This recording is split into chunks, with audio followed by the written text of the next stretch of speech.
So I know that you had what was being done on the. So this was an area that wasn't new on the arterial construction this past week.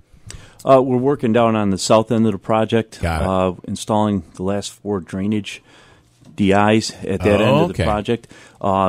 Someone asked me before, was that added because of the flood? And I said no.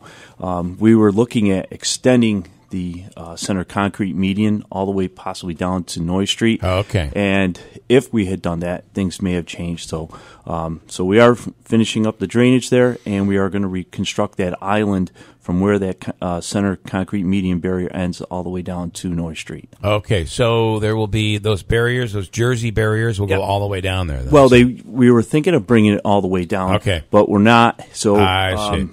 So we're just going to reconstruct that short piece, probably about 300 feet of island there. Got it. Okay. So, and is that because of the flooding, or that's just something you weren't sure which way you were going to go on? We weren't sure which way we were going to go on that. And how long? So you're nearing the end. I mean, we're getting close here. Yes, we are. So we have that going down on the end, and unfortunately, to have the contractor work safely in both areas on both sides of that island, it constricts the traffic there down to one lane.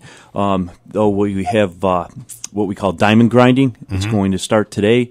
That's a pretty intense area where you have like a train, and they go back and forth and grind all the concrete from end to end. It's going to be done on the arterial and also on Court and State Street. So it'll be there for about a week and a half. And what is that, for smoothness purposes? Or smoothness, and also for friction. Okay. That'll have a much nicer ride, and then again, it'll give us a nice for your tires and stuff to grip. Cool.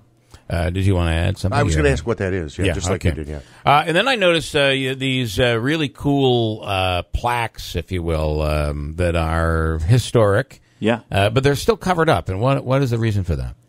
Well, they're bass relief panels, and they depict the history or that corridor. And you're just talking about the canals.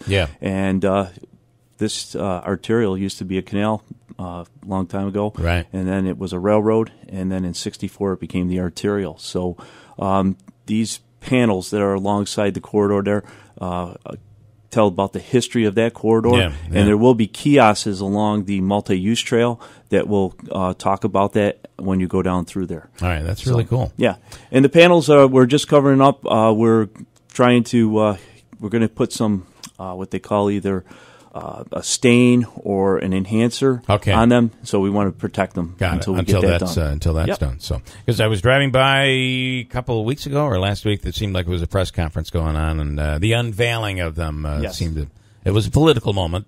Yeah, we were very proud of them, and with everybody coming in for the Boilermaker, so we wanted to show them off. Okay. So, well, that was awesome. I got to tell you, to have for the Boilermaker.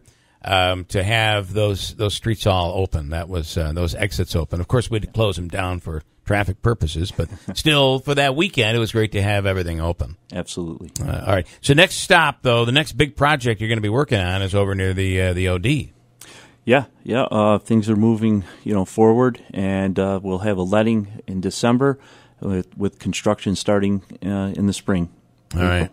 And that right around John Street is that'll be a roundabout that's going in there. Yes, that'll be a roundabout. And that seems to be one of the things we talked about when you had the one of the engineers in. Is that seems to be the preferred choice when it comes to intersections today, the busy intersections. Yeah, is roundabouts. They're much more prevalent today than they ever have been. Absolutely. They're much safer. Yeah, and they don't always work. At every situation. Like we looked at putting one in at Genesee Street and Risking Street, but it just didn't work there. So, but on this project here, John Street looked to be the place to put one.